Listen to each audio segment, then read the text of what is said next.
Hi, so let's have problem number 5. So we have find the solution of 3 times the absolute value of 2x plus 1 over x minus 1 is equal to 3. So this problem is about equations with absolute value. So first, we need to divide both sides by what kung unsa ang naka-multiply diri by the constant, sorry, nagkulang diri, by the constant multiplied to the absolute value. So ang constant na naa dinhi is 3.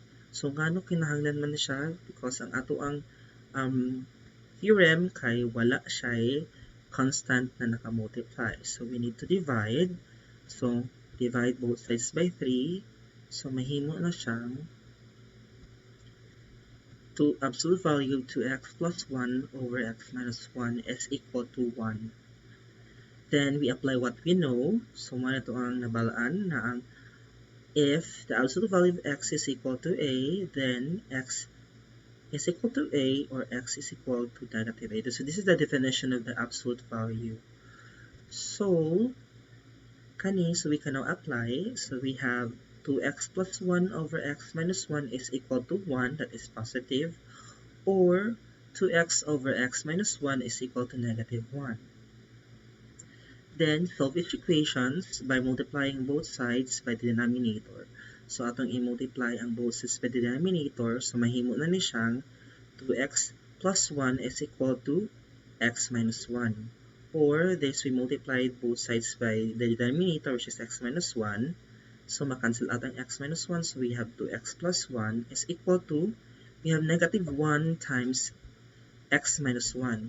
So, kinahanglan natin i-multiply ang negative 1. So, we have negative 1 times x is negative x. Tayo, negative 1 times negative 1 is positive 1. So, muli na negative x plus 1. Then, we combine like terms. So, we have 2x minus x is equal to negative 1 minus 1.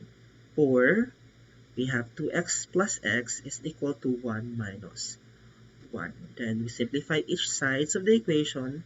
So mahimo na siyang x is equal to negative 2 or 3x is equal to 0. Okay, 1 minus 1 is 0.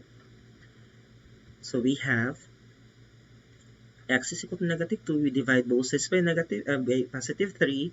So mas 0 ra siya kay 0 divided by 3 is just 0. So now, ang absolute value, at gyapon i-check, no? Kaya nagyapoy times na naa siya extra roots.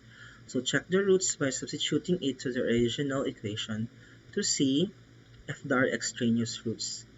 So, i-check gihapon nato siya. So, let's have the checkings. For x is equal to negative 2. So, we have 3 times 2. 3 times the absolute value of 2 times negative 2 plus 1 over negative 2 minus 1. Is it equal to 3? So we have 2 times negative 2 plus 1 is negative 3 over negative 3. Negative 3 over negative 3 is 1 times 3. So the absolute value of 1 is just 1. So that would be 3 is equal to 3. And this is true. So negative 2 is a solution. Then let's try x, the other root, which is x is equal to 0. So we have 3 times 2 times 0 plus 1 over 0 minus 1 is this equal to 3. So 2 times 0 is 0 plus 1. That would be 1 over negative 1. 1 over negative 1 is negative 1. So the absolute value of negative 1 is 1 times 3 is 3, which is equal to 3. So this is also a solution. So there are no extraneous roots. Both roots are solutions. So our solution set is equal to negative 2 and 0. So this is our final answer and this will be our solution.